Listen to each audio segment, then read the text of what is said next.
You're listening to Talking to Teens, where we speak with leading experts from a variety of disciplines about the art and science of parenting teenagers. I'm your host, Andy Earle.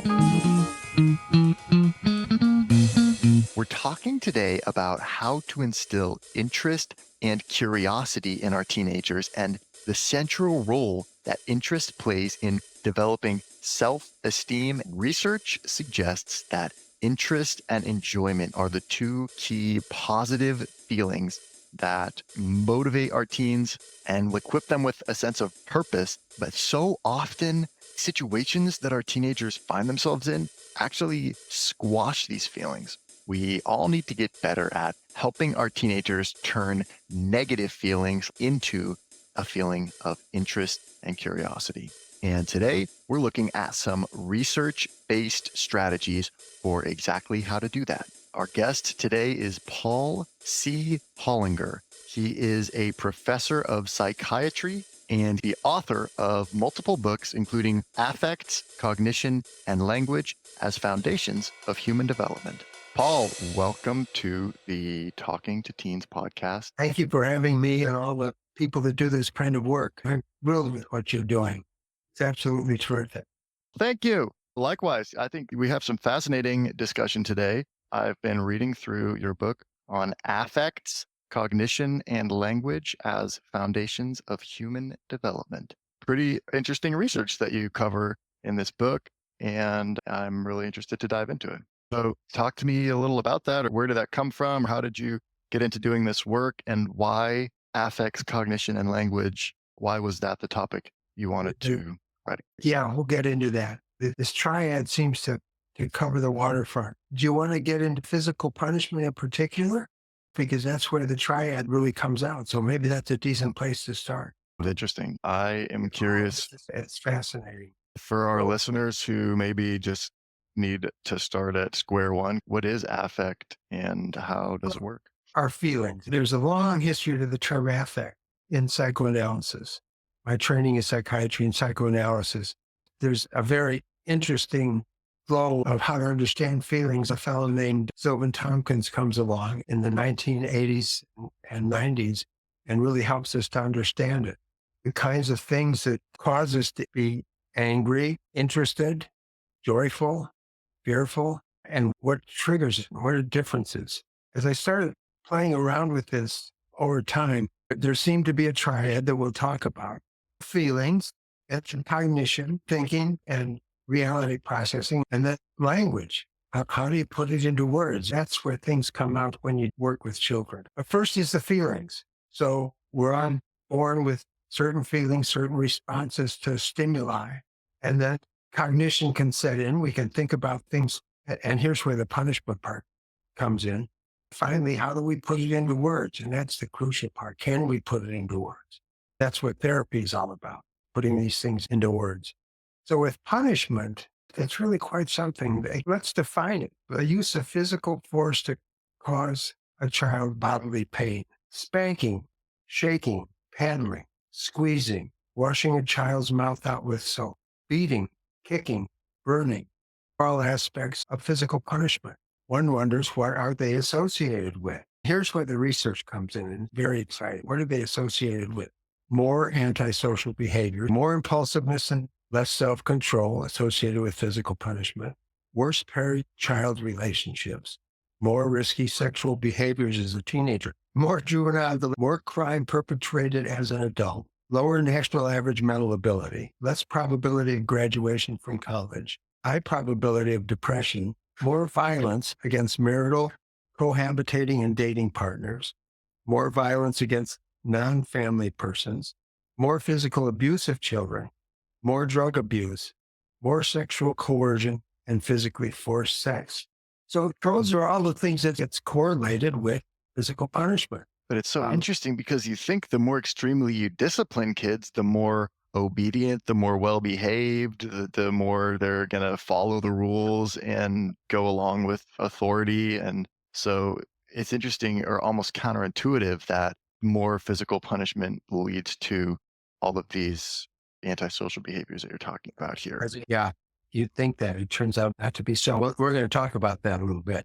a lot of what you're talking about in the book with affect and really helping your child understand the affect and verbalize what they're feeling. I thought it was interesting how you go through the different types of affect, and there's positive and negative, but there's a lot more negative ones than positive.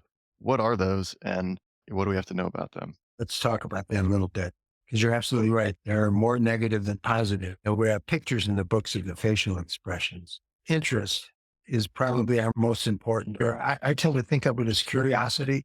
It's similar but different. They work on a scale. So interest to excitement, for instance, and then enjoyment to joy, and then surprise to startle. Interest to excitement and enjoyment are really the two positive effects. Now, why do we have only two and the other seven negatives? Well, because it's more important for us to express the negative if we're going to survive than the positive. In other words, if something's wrong, they're going to be attended to if they get angry, if they get distressed, if they get fearful, they get ashamed and express those. So if you take a baby, for instance, they're going to get attention if they're screaming, if they're in pain. So that's probably why we've evolved along the lines of having more negative than positive affects.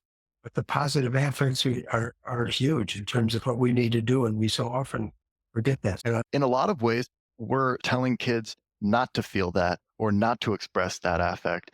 They're mad about something or something's making them feel frustrated or saying, hey, don't take that tone with me. Hey, we don't talk like that in this household. Instead of exploring what they're feeling, like you talk about using interest actually to dig into the other feelings or kind of coming at the negative affect through the lens of that's, interest.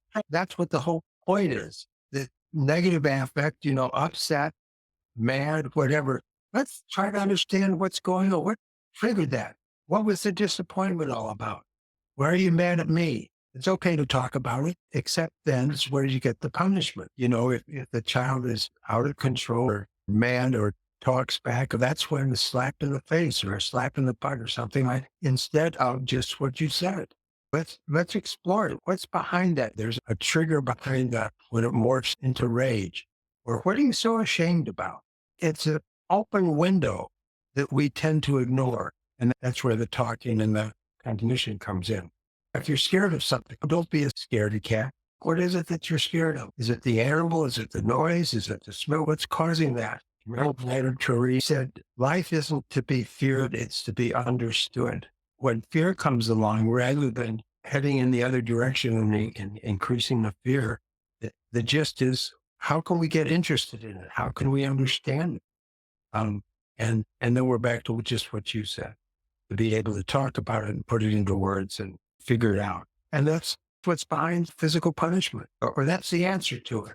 Instead of doing physical punishment, try being curious about it as a parent, especially with teenagers, because they're to a point where you'll get a lot of affect, a lot of disappointment, a lot of hurt, a lot of rage, a lot of shame, but it can be talked about. Now, as they start to develop, there's less of that between parents.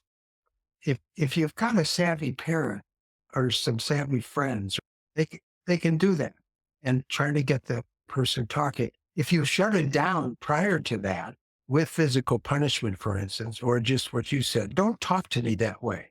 That's when you lose a chance to figure out what the stimulus is or what's going on and help the kids understand themselves. Something I found really interesting, you talk about maintaining motivation after working on a big project. This idea that we have these two positive states of affect, interest and enjoyment, that needs to sustain us through a project if we're going to finish the whole thing.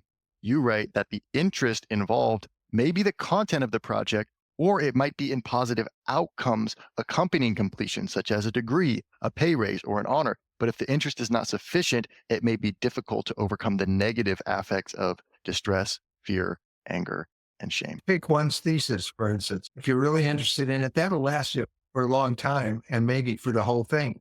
But sometimes it gets boring or dull. You can't quite get it or whatever. And that's when this degree comes in and different motivation for those kinds of things. If you have a kid who's not finding the motivation to be finishing projects or not working that hard on their schoolwork, studying or essays, then there's a lack of finding that interest in what they're working on. Somehow the negative affect is outweighing the positive. You're going to really get me ranting about our educational system. There's so many required classes. You got to take this language. You got to have a year of geometry, right? As opposed to kids really interested in art or linguistics or psychology. At 12 or 13 or 14 years old, I read Freud's book, The Psychopathology of Everyday Life. It's about slips of the tongue. It's about the unconscious. It's about all of that. He tells you what's going on and what the dynamics. I thought, oh my God, I'm here. I'm home. I can start to understand what's going on internally, not just in myself, but in other people. The high school had no psychology courses at the time. Now that was back in the 60s. I think it's different now. And went to college, had 5 or 6 required courses in the first year, English, history, language. And I had to wait till the second semester of freshman year to get to do a psychology course. And it happens to kids all the time. Early on, kids who are artistically inclined. Do we really need a year of geometry or 2 years of a foreign language? Why not follow what the kids are interested in and excited about? It may change over time, but that's okay. You're following what they're interested and excited about. That's what we're after. So anyway, that's my rant. So back to physical punishment a little bit. I think you'll get a kick out of this just while we stick to physical punishment for a moment. George Holden, he set up this study with reports from, most of these studies are self-reports. He had the subject say, how many times did you yell at your child? How many times did you spank your child? What were they doing? Were they horsing around and you needed to get them ready for dinner? He did a study and found the same kind of thing that we were talking about. There's a lot of physical punishment. What he also did with another group was to put tape recorders on their arms with their permission, track them. I think it was during the hours of noon to 6. What he did was to compare the self-reports with the actual. And he found that there were 5 times more actual episodes than there were self-reports. So when we're talking about physical punishment of kids, how prevalent it is or isn't, it's probably a lot worse than we think as we try to stop certain behaviors with physical punishment. That to me was one of the most creative and stunning pieces of research that I'd ever heard of. It concerns one because 50 or 60%, at least in this country, of the parents still do hit their kids. We just read a whole list of things that can happen as opposed to getting curious, talking with them, beginning to help them learn to understand themselves and what certain behaviors are and that kind of. I love that. And then you get it in school. The whole question of physical punishment in school, we'll get into that a little bit later, because there are still 15 states in the United States that allow physical punishment in schools, and the rest do not. Only 5 states in the United States prohibit physical punishment in all schools, including private schools. So in all the other states, private schools are fair game. Think about this legally for a moment. You're in a state that allows physical punishment. They used to use these big panels. One of the social work organizations years ago did a terrific study of the number of kids that ended up in the emergency room from being hit with these panels. It was stunning, the numbers. Say you've got a kid that's acting up and it's, okay, principal office, get out the panel, whack, whack. All right. And that's okay because it's permitted in the school.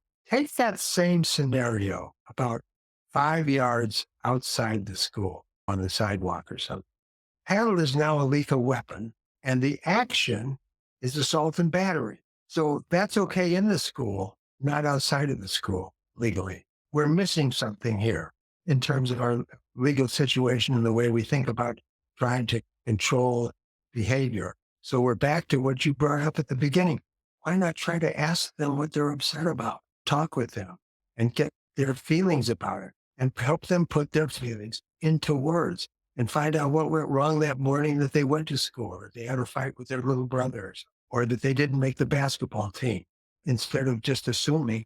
It's interesting when you see these cases, I think we may have written about that in the book, but when you see these horrible cases of shootings, what the folks focus on is just the behaviors rather than, was this kid in trouble before? What was going on? Did he or she get treatment? Why was he that mad? Was he psychotic, drugged, or not? Could you see this coming if you took time to listen and figure it out or get him into treatment? So that's where the triad and the feelings come in.